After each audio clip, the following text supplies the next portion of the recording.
এখন ইউটিউব এসেছে, মানুষ আমাকে চিনেছে, কিন্তু আপনাদের মুর্শিদাবাদের মাটি আমার আজকে নয়, আমি অনেক দিন গাইছি।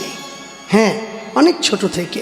মনে রাখবেন, আমি যখন আপনাদের এদিকগুলোতে আসিনি, ওই দিকগুলোতে আসতাম, নিয়ম আছে, আপনারা হ্যান্ডবিলে আমাকে কমিটির বাবারা পাঠিয়েছে, সেখানে লেখা রয়েছে আমার প্রত্যেকটি কীর্তন দলের ব্যয়ভার কেউ না কেউ বহন করেছে। কেন? এত বিপুল পরিমাণ অর্থ এ তো সবার পক্ষে দেওয়া সম্ভব নয়, তাই মানুষের কাছে গিয়ে হাত পাততে হয়। তবে যারা হাত পাচ্ছে তারা কোনো দিন নিজেদেরকে ছোট মনে করবেন না। কেন? আপনারা নিজেদের জন্য পাতেননি, ভগবানের নাম দেবেন তাই পেতেছেন। আপনি যদি ভগবানের জন্য 2 টাকা ভিক্ষা করে আনেন, যদি কোনো দিন সুযোগ আসে না, ভগবান আপনার জন্য 200 টাকা ভিক্ষা করে আনবে। সব সময়ের জন্য মনে রাখবেন, তিনি কাউকে ফিরিয়ে দেন না কোনো দিন। মায়েদের শোনা দরকার, শুধু সূর্য পূজায় ভিড় হবে আর রাসে ভিড় হবে, আর বাকি সময় তোমরা ঘরে গিয়ে টিভি দেখবে, জীবনকে চিনতে পারবে না। তা আমি তো অনেক দূর থেকে এসেছি, পশ্চিম মেদিনীপুর আমার বাড়ি, 350 কিলোমিটার রাস্তা আমি পেরিয়ে এসেছি। তাহলে এত খরচ, তা আমার দলের ব্যয়ভার বহন করছে।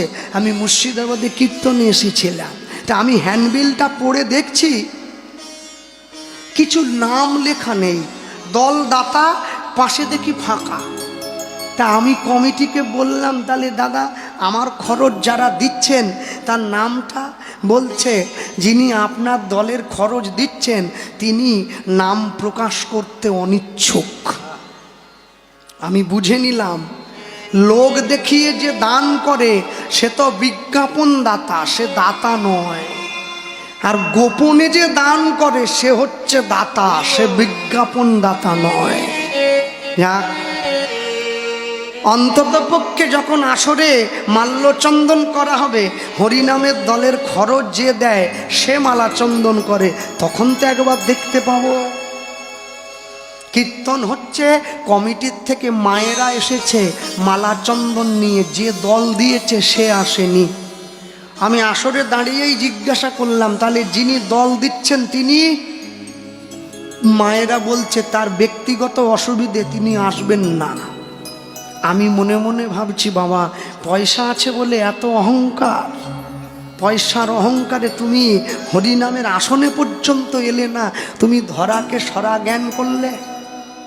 বেশ, আসর থেকে নামার পর সবাই যখন চলে গিয়েছে বাড়ি, আমি আস্তে আস্তে পিছনে হেঁটে যাচ্ছি, প্রচুর ভক্তের ভিড়, উত্তর গোষ্ঠ গান হচ্ছিল। নেমে যখন যাচ্ছি আমি দেখছি একটা মানুষ এসে আমার সামনে দাঁড়িয়েছে, একটা লুঙ্গি পরা, একটা পাঞ্জাবি পরা, চাপ দাঁড়িয়ে আছে, মাথায় একটা টুপি পরা। আমাকে বলছে আপনি একটু দাঁড়ান। কেন, কিছু বলবেন নাকি? হ্যাঁ বলুন। উনি দূরে দাঁড়িয়েছেন, আমার কাছে আসছেন না। কি বলবে? আগে আপনার কীর্তনের দলের খরচ আমি দিয়েছি। আমি চমকে উঠলাম। হিন্দু বাড়িতে 20 টাকা চাইতে গেলে 10 টাকা দেয়। যার সঙ্গে কীর্তনের কোনো সম্পর্ক নেই, মুসলমান ধর্মের মানুষ হয়ে সে হরিনামের খরচ বহন করছে। সে আমাকে দেখাচ্ছে, দেখুন আমি শুধু হরিনামের খরচটা দেইনি, আমি তুলসীর মালাও পড়েছি, তবে আপনাদের মতো করে গলার সঙ্গে লাগিয়ে পড়তে পারি না, আমার ধর্ম আছে তো গলার থেকে নামিয়ে পড়েছি।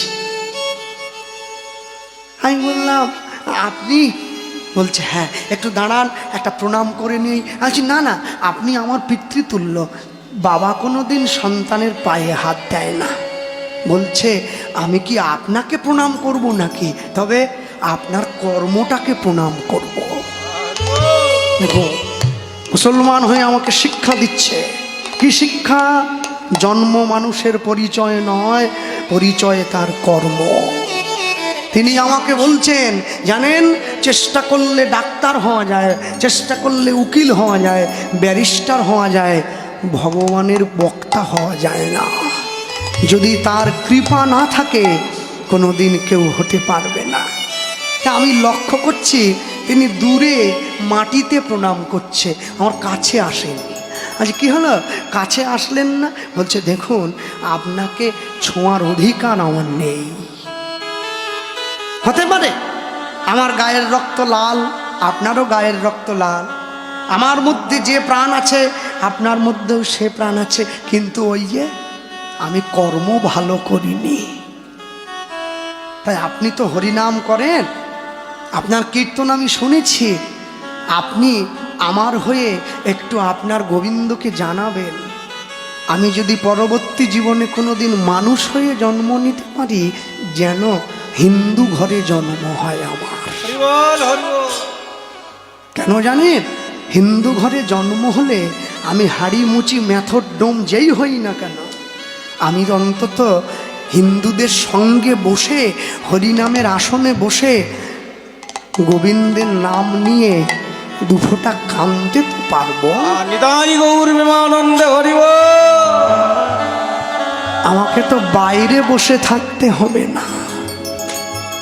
মনে রাখবেন, অনেক যত্ন করে এই মানব দেহ পেয়েছেন, হিন্দু ঘরে জন্ম নেওয়ার সৌভাগ্য অর্জন হয়েছে।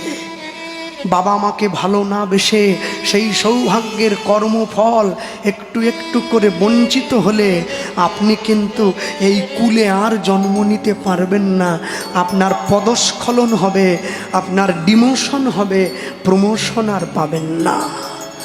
শাল গাছে আর চন্দন গাছে দেখো ভাই কিছু প্রভেদ আছে, একই মাটিতে জন্ম বটে, গন্ধ কিন্তু দুরকম।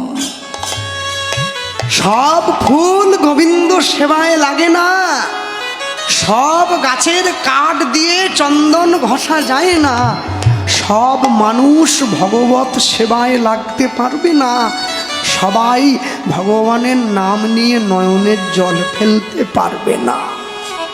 যাদের জন্য তার জন্য অন্তরে প্রেম ভরে আছে তারা পারবে, বাকিরা শুধু এসে দাঁড়াবে, ঘুরবে, আনন্দ করে বাড়ি চলে যাবে। তারা কি জানে কৃষ্ণ বলে কাঁদার কত সুখ? তারা জানে না। যে জানে সে কাঁদে, যে বুঝেছে সে মজেছে, না বুঝেছে ভালো আছে, আর যে আধা বুঝেছে তার জীবন গেছে। তাই আপনি চিন্তা করুন আপনি কোনটা করবেন। হ্যাঁ, আমার বাবা চলে গিয়েছে আমায় ছেড়ে 14 বছর আগে। আমার বাবা বলতেন, জানো যে মুখে হরিনাম হয়, যে মুখে কৃষ্ণ নাম হয়, যে মুখে গৌর গোবিন্দের কথা উচ্চারণ হয়, আমি তোমায় শিখিয়ে দিয়ে যাচ্ছি, এই মুখ যদি কোনো দিন বিড়ি, তিরঙ্গা, তামাক, গুটকা, সিগারেট, বিমল, জর্দা, খৈনি, মদ খায়, এই মুখ যদি কোনো দিন নেশা করে হরিনাম করে, তুমি জানবে এটা মুখ নয় বাবা, এটা ভাগাড়। পায়খানার ট্যাঙ্কির দাম আছে, এই মুখের দাম নেই। যে মুখে হরিনাম হয় সে মুখ আবার বিড়ি খায় নাকি? হ্যাঁ, যে ঘরে আমাকে থাকতে দিয়েছিল উনি ঝাঁট দিয়ে পরিষ্কার করেছে, 10 বান্ডিল বিড়ির পুঁতি পড়ে আছে। যারা কৃষ্ণ নাম করেছে তারা নেশা করেছে।